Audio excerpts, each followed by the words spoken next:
சாமி கிட்ட சொல்லி வச்சு சேர்ந்தது இந்த செல்ல கிளியே.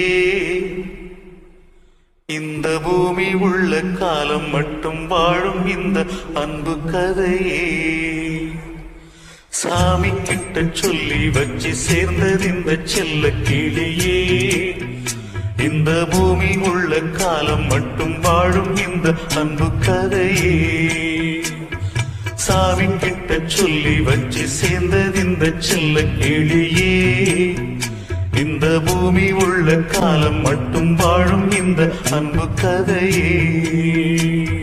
முத்தமணியே பட்டத்தோணியே ரத்தினமும் முத்தினமும் சேர்ந்து வந்த சித்திரமே. சாமி கிட்ட சொல்லி வச்சு சேர்ந்தது இந்த செல்ல கிளியே. இந்த பூமியுள்ள காலம் மட்டும் வாழும் இந்த அன்பு